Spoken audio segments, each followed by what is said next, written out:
who are here, who tell the story, who have the, the tradition, and who know who everybody is, and so this is so deserving, and we're so happy for you. Thank you.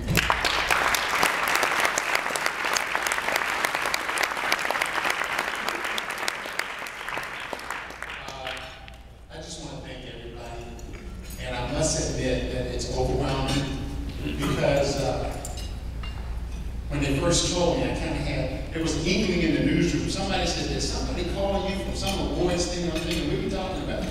But sooner or later it started to leak out, and I'm so honored and I'm so amazed.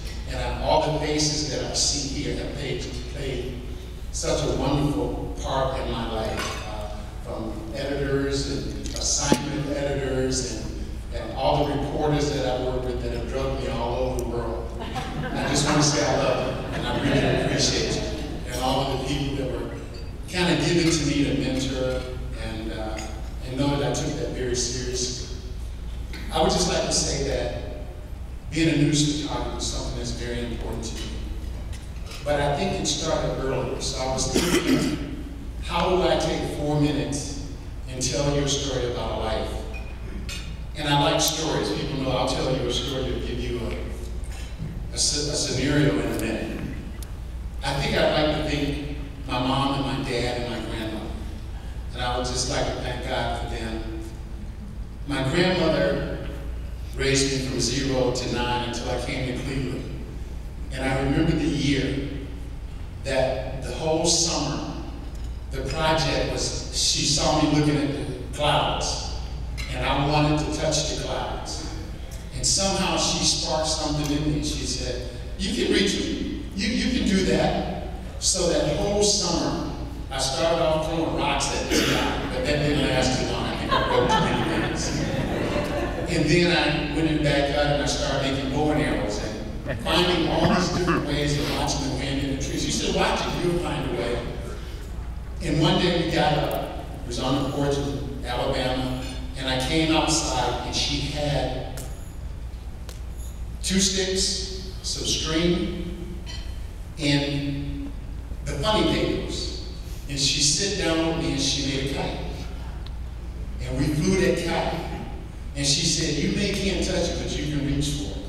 And I think that's been a big part of my life, is that if I dream it, I can find a way to make it work.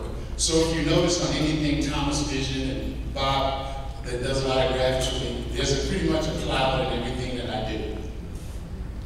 My father, he was a tough guy. He was a tough guy to get son of, because he worked at Ford and Fisher Body. I had to get up with him. So he said, you're going to learn to get up, but you're going to learn to do nothing else. I had most of my chores done in the morning at 6, still went to school and had more when I came back. And he said, that's okay. To whom much is given, much is required. So I thank him.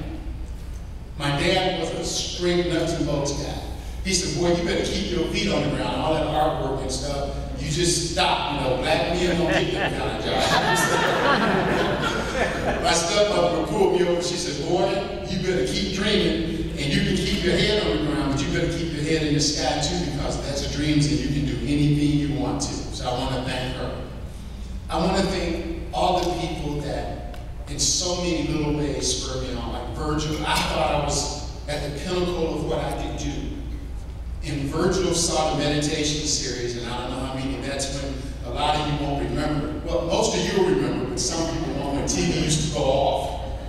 And I took that 3 minutes, and I tried to do something special with it.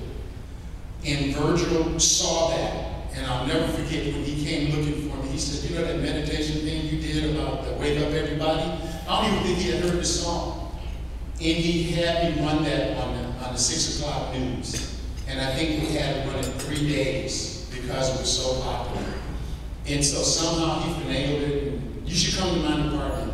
And unfortunately, I refused. The next week I wanted him, and he came back. He said, I told you, you need to be in news. That's where it's going. So you need to find a way to come back to news. So God is a funny thing, and God has always been active in my life. And Virgil said, well, you may not want this, but you come into my department for 90 days, whether you want to or not. If you don't like it, we'll find something to do with you. And I've been there ever since. So I want to thank Virgil because he really truly is an Italian godfather. And he's been great for me. And there's so many things like Wayne. There's a story that when Wayne and I went out on a news story, you couldn't find us. But they sent us to find numbers men, and they sent us to find drug dealers. And they said, we can't find y'all on the phone. Where are you? Well, we're in the ghetto undercover. Trying to survive. Tim Taylor on the train with presidents, and things that I've achieved in Israel and El Salvador with Dick Ross and Mike Conway. These are things that cats from 79 and Superior don't get. And just know that there were times that they told me where I was going. I had to find a map to see where it was. But I was so blessed. And I just thought of my grandmother. She said, baby, she said, there's enough you don't know to make a whole new world. So you got to keep pressing forward.